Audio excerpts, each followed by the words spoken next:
Okay, so this is our demonstration for cutting a linoleum block to prepare for printmaking. Okay, this is a piece of linoleum here. This is what we passed around in class earlier. It's untouched, doesn't have a design on it, and it is ready to be carved. Now this is a little older than what we're working with. I'll show you in just a minute what I've already kind of started for the demonstration, but this is what you want, something that is fresh, just like this to start with. Okay, you're going to turn it into something similar to this. This is what I passed around in class earlier. It's the hammer design. This has had something drawn on it, and I've cut away the parts that I don't want. I've left the parts that I want to be printed black. So with this type of printmaking, you keep in mind that everything you cut will be printed white. Everything you leave alone, every little part you leave alone, will be printed black. Okay, so this is the print that I pulled from that plate, so you can see side by side there that the parts that are left alone, they do print black over here, and the parts that I cut out are all printed white. So onto the materials list. We have obviously our linoleum piece, and then we have our bench hook, which has a little lip on it that whenever we put it down on the table and then slide it, it holds nice and tight so that we don't have to do a whole lot of holding with our fingers and cut our hands. The next thing we're going to use is called our linoleum cutter, and it's got a tip right here that the pieces screw into, and the cap on the back holds all of our linoleum cutters, and you should have 4 or 5 in there.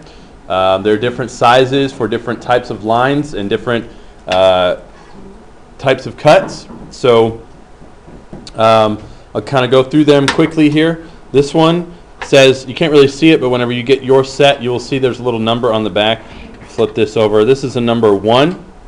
Okay, so that tip right here is the number 1 tip. It's very small. This one is a number 3. Okay, and it has kind of a V cut there, and it's a little bit bigger. This one is a number 2. Okay, smaller. So you see 1, 2. I'll put them in order here. 1, 2, 3.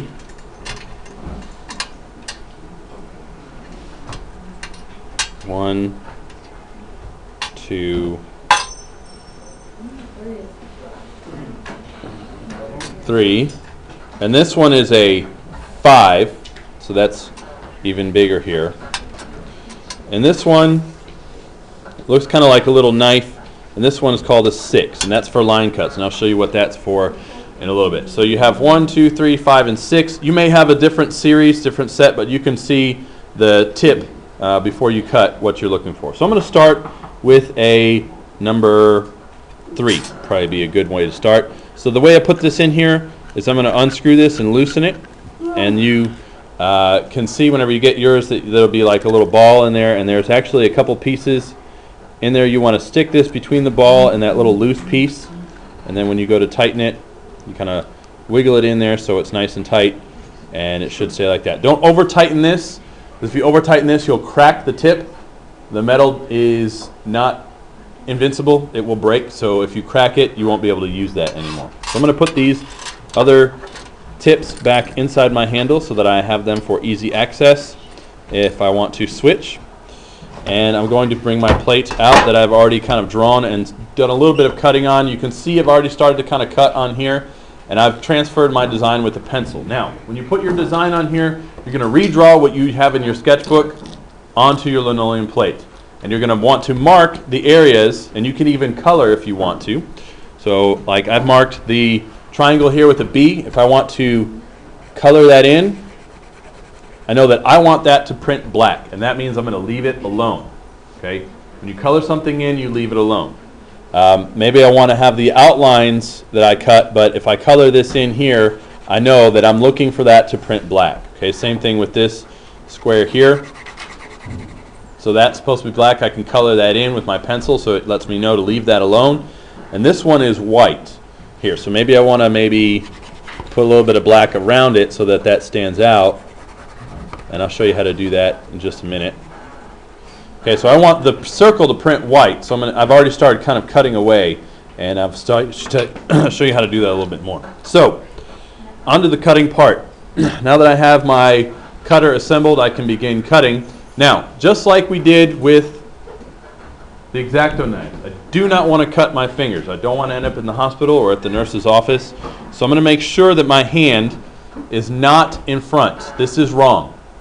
Okay, if I cut this way, I could slip, and you will end up slipping quite a bit.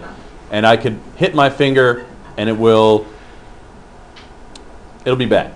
It'll be bad. We don't want that to happen. So we're going to put our hand behind. And we don't need to hold it because the bench hook here, this part, will hold it for us so that we can apply pressure whenever we cut away from our hand, and it won't. And if we slip and we hit that, that's not a big deal. Okay, that's not going to hurt us. It's not going to damage anything. Okay, we want it to hit this rather than our fingers. So what I'm going to do is I like to put my finger kind of right below where I'm going to cut. So I'm going to cut starting right here at the bottom of this circle, so you can see I put my finger right here, and then I start my cut. You see I slipped already.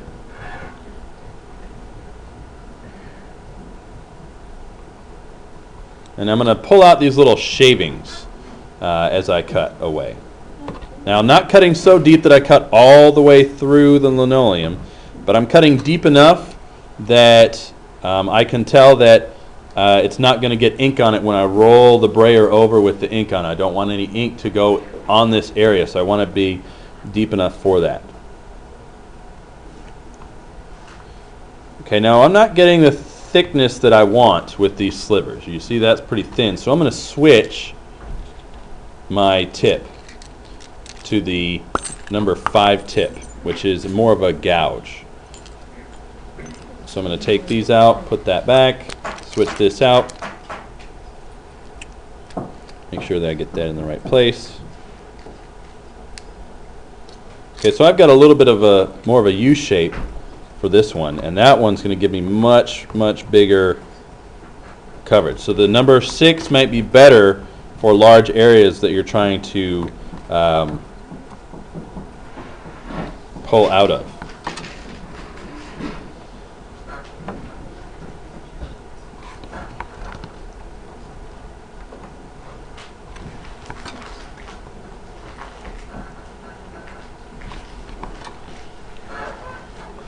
So you can see this is kind of like doing lines. So I have these lines that I'm cutting out as I go, and you can see the surface of that is starting to get kind of gouges in it. Now I need to rotate it. I have some scraps, so just wipe those to the side. Go ahead and rotate this, and I can cut these other pieces out across this way.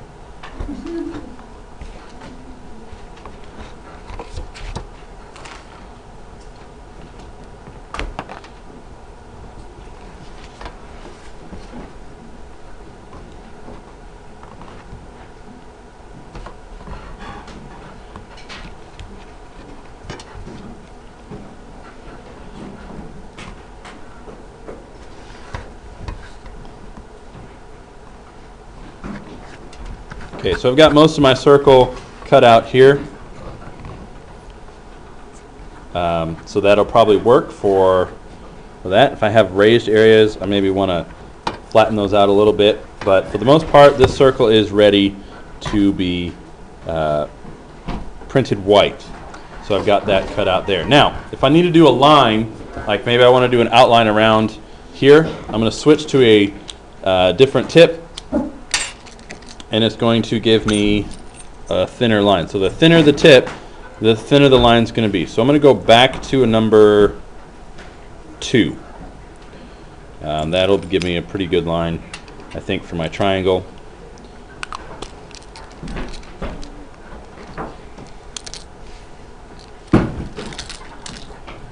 Okay, and I'm going to go around.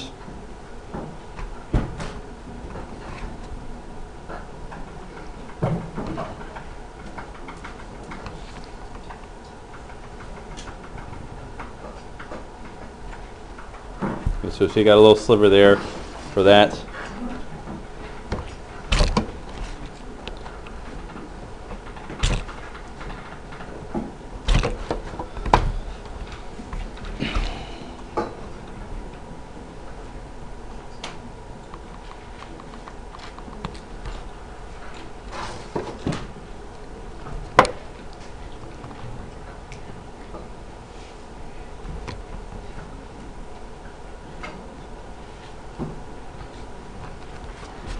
Okay, so I've got a little piece there. So whenever you're cutting, you have different tips is basically the whole thing here, and the bigger tips are good for large areas.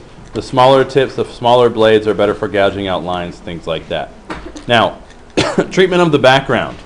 The last thing I'm going to show you here is how to fix this up. So I have this is going to print black because it's raised and the lines around it will print white. That's great.